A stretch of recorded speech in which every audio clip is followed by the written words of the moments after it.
Selamat siang, saya Keisha Angelin Priscilia Nenggolan dari kelas 12 IPA 4. Kita akan membahas tentang gelombang elektromagnetik. Nah, di sini tuh gelombang elektromagnetik adalah gelombang yang tidak membutuhkan medium untuk merambat.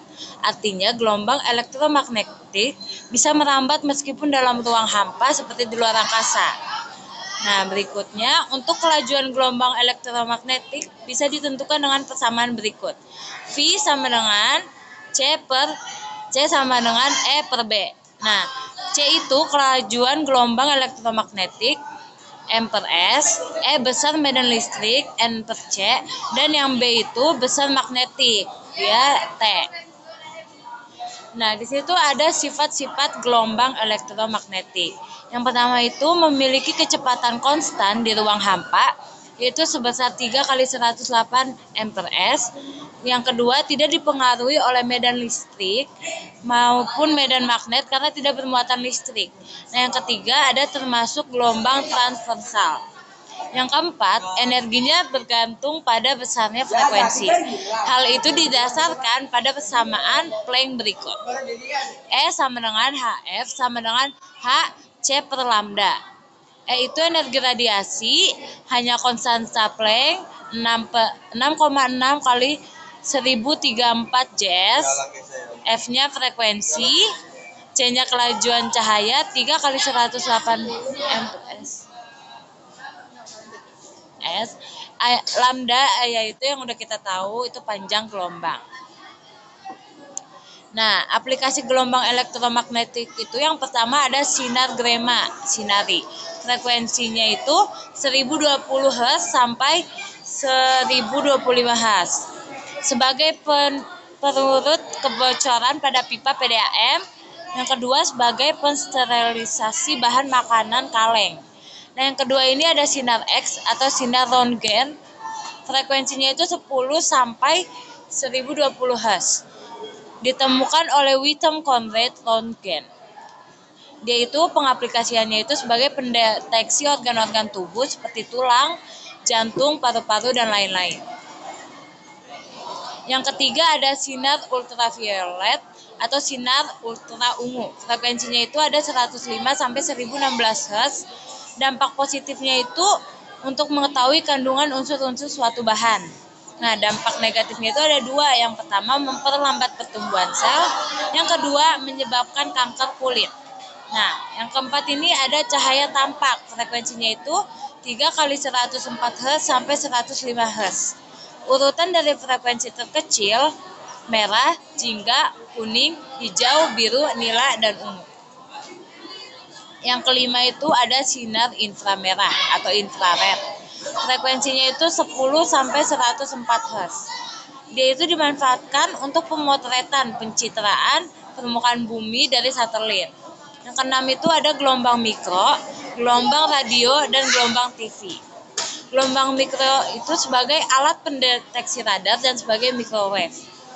Gelombang radio dan gelombang televisi sebagai alat komunikasi.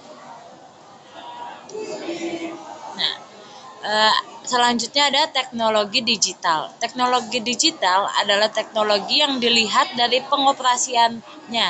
Tidak lagi banyak menggunakan tenaga manusia, tetapi lebih cenderung pada sistem pengoperasian yang serba otomatis dan canggih. Dengan sistem komputer, alisasi atau format yang dapat dibaca oleh komputer, teknologi digital pada dasarnya hanyalah sistem menghitung sangat cepat yang memproses semua bentuk-bentuk informasi sebagai nilai-nilai numeris. Angka 1 dan 0 digunakan dalam dunia digital untuk merupakan lambang ya dan tidak. Dua angka ini disebut juga bilangan biner.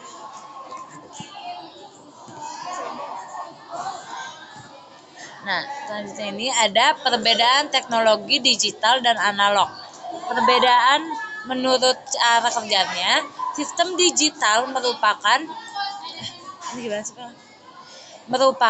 bentuk samping dari sistem analog. Digital pada dasarnya dikodekan dalam bentuk bilangan biner, heksa. Besarnya nilai suatu sistem digital dibatasi oleh lebarnya atau jumlah bit. Jumlah bit juga sangat mempengaruhi nilai akurasi sistem digital. Pada proses analog, terdapat amplifier dan sepanjang jalur transmisi.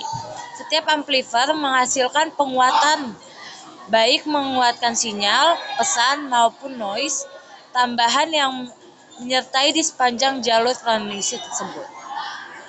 Perbedaan menurut pesan atau message pesan analog adalah kuantitas fisik yang bervariasi terhadap waktu dalam bentuk kontinu. Pesan digital adalah deretan simbol yang mempersarankan informasi. Teknologi digital memberikan 3 keuntungan. Nah, yang pertama itu dia sangat mengurangi jumlah data yang diperlukan untuk memproses, menyimpan, mendisplay, dan mengirim informasi. Yang kedua, bisa memproduksi data dengan tidak terbatas.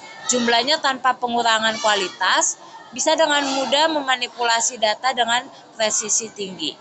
Yang ketiga itu ada teknologi digital memiliki beberapa keistimewaan unik yang tidak dapat ditemukan pada teknologi analog seperti mampu mengirim informasi dengan kecepatan cahaya yang mengakibatkan informasi dapat dikirim dengan kecepatan tinggi. Penggunaan yang berulang-ulang terhadap informasi tidak mempengaruhi kualitas dan kuantitas informasi itu sendiri. Informasi dapat dengan mudah diproses dan dimodifikasi ke compilers dalam berbagai bentuk, dapat memproses informasi dalam jumlah yang sangat besar dan mengirimkannya secara interaktif. Lahirnya web dan jejaring sosial secara web bermula di European Laboratory for British Research, lebih dikenal dengan nama SE. Di bulan Mei 1993, Mas Andreessen dan beberapa murid dari NCSA membuat web browser untuk sistem X Windows yang berbasiskan grafik dan yang mudah digunakan pada tahun 1994. Mas Andreessen bersama Jim Clark, salah satu pendiri dari Silicon Graphics, membuat Netscape versi pertama tahun 1999 dan 2000. Muncul situs jejaring sosial bernama Unastorm, LiveJournal, dan Shewot dengan sistem informasi searah. Pada tahun 2010, muncullah Friendster, situs jejaring sosial yang sangat populer selama beberapa tahun, hingga akhirnya tertindas oleh kemunculan Facebook. Tahun 2011 ini muncul lagi jejaring sosial baru bernama Google. Nah, media penyimpanan data. Beberapa contoh media penyimpanan data itu ada, yang pertama itu ada hard disk. Hard disk adalah perangkat keras komputer atau laptop yang bekerja secara sistematis di mana menjadi media penyimpanan data. Yang kedua ada flash disk, adalah media penyimpanan dari floppy drive. Jenis lain yang umumnya mempunyai kapasitas memori 128 MB sampai dengan 64 GB. Yang ketiga ada floppy disk, adalah alat untuk membaca disket sebagai tempat menulis dan menyimpan data serta menjalankan sistem operasi dan aplikasi.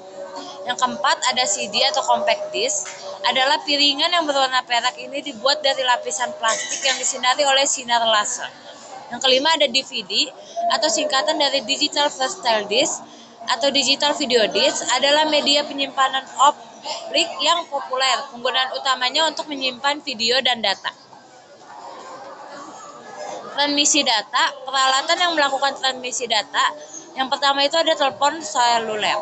Dalam telepon seluler terdapat beberapa pengeras suara, papan ketik, layar, powerful circuit board yang membuat telepon seluler seperti komputer mini. Yang kedua ada televisi digital. Stasiun televisi mentransmisikan gambar dan suara yang akan diterima oleh pesawat TV, rumah-rumah menggunakan antena. Yang ketiga ada komputer. Di dalam komputer, memori adalah urutan byte yang dinomori berisi informasi yang berisi perintah sebagai angka biner dan akan dipecahkan dengan sejumlah instruksi dengan mengubahnya menjadi sebuah angka-angka. Nah, sumber energi. Sumber energi artinya bahan atau sumber daya alam yang dapat digunakan untuk memenuhi kebutuhan energi manusia. Sumber energi bisa berupa energi terbarukan. Nah, ini ada pembangkit energi listrik terbarukan. Yang pertama ini ada energi matahari. Pengembangan panel surya memanfaatkan energi matahari menjadi salah satu energi terbarukan yang banyak dikembangkan di Indonesia. Yang kedua ini ada energi angin.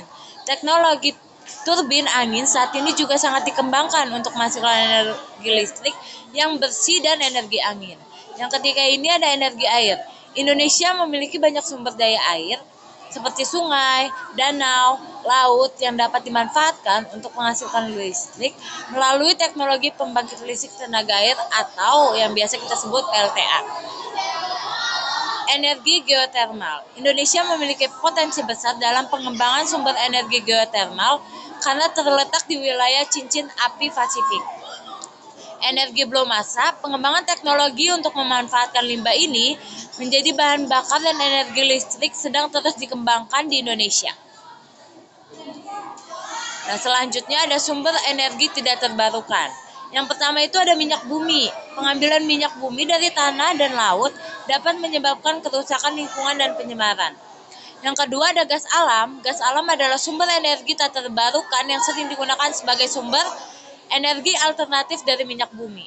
Yang ketiga ada batu bara. Batu bara adalah sumber energi tak terbarukan yang sering digunakan dalam pembangunan listrik.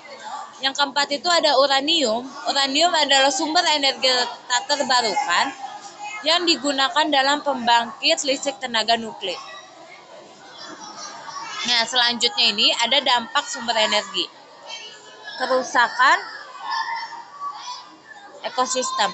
Penggunaan sumber energi dapat merusak ekosistem alami seperti hutan, sungai, dan laut. Misalnya, bendungan untuk pembangkit listrik tenaga air dapat mengganggu ekosistem sungai dan mempengaruhi kehidupan manusia dan hewan lainnya. Begitu pula dengan penggunaan sumber energi nuklir yang berpotensi merusak lingkungan dan kehidupan.